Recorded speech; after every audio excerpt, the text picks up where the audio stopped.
কিসের স্বাধীন? দেশ স্বাধীন। আমরা পরাধীন আছি এখন। বলছে আপনার স্বামীরা কখনো স্বাধীন হয় না।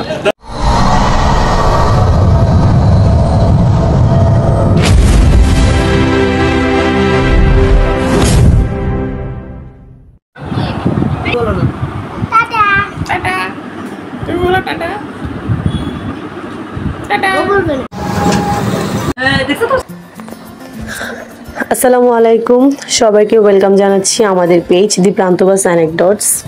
অনেকদিন পরে ব্লগ নিয়ে চলে আসলাম, সাথে আমাদের বাবুকে নিয়ে যাচ্ছি আমরা আমার শ্বশুর বাড়িতে। আমাদের শ্বশুর বাড়িতে সবসময় যাওয়া হয়, কিন্তু আজকে দিনটা স্পেশাল কেন? কারণ হচ্ছে আজকে ওনার নাতনির হিসাবে আমরা দাওয়াত পেলাম, আমরা সেই হিসাবে আমরা যাচ্ছি। আমার আব্বুর বাসায় যেতাম আগে আমি আর আমার হাজবেন্ড, তবে এবারে যাওয়াটা আমাদের স্পেশাল, সাথে আমাদের বাবু যাচ্ছে। তো আমার বাবুর নানু বাসায় যাওয়ার জন্য আমরা রওনা দিয়ে দিলাম। সুন্দর করে আমরা চলে যাচ্ছি, বাবু চলে যাচ্ছে তার নানু বাসায়। সারা কি করছো? ফোন দেখছো? খুশি হয়েছো? বোন আসছে যে? খুশি? তোমার দাঁত নাই। এই হলো সেই ব্যক্তি যে ঝড় তুফান যাই হোক সে তার গেম নিয়ে ব্যস্ত, শ্বশুর বাসায় এসেও গেম নিয়ে ব্যস্ত। এই তাকান, কি গেম ছাড়া কিছু নাই? তো আবুর বাসায় আসার পর চা খাওয়া শুরু করে দিল প্রথমেই। তারপরে বাবা তার মেয়েকে প্যাম্পার করছে। ক্যামেরার সামনে কি সুন্দর নিরলস চুপচাপ করে বসে আছে, কিন্তু এই দুইটা ক্যামেরার বাইরে এত দুষ্টামি করে, পুরো ঘরটাকে মাথা তুলে রাখে। এই দুইটা হচ্ছে আমার ওয়াইফের বড় ভাইয়ের দুই মেয়ে। এই তো বিকালের নাস্তায় আমাদের চলে আসলো হালিম। মেনলি হালিমের জন্যই আমি আব্বুর বাসায় যাই। আব্বুর বাসায় থেকে কল আসে যে চলে আসো তোমরা, বিকালের নাস্তা রাতের ডিনার করে যাবা। তো আমার হাজব্যান্ড হালিম খাচ্ছে, খুব মজা হলো। এরপরে আমরা রাতের ডিনারটা কমপ্লিট করে ফেলি।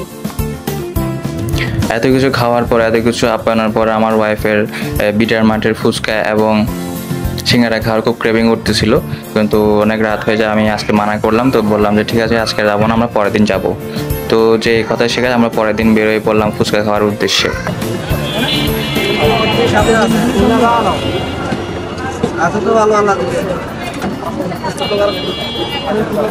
দেশ স্বাধীন হওয়ার পর প্রথম ঘুরতে বেরোইলাম। দেশ স্বাধীন। আমরা পরাধীন আছি এখন। বলছে আপনার স্বামীরা কখনো স্বাধীন হয় না।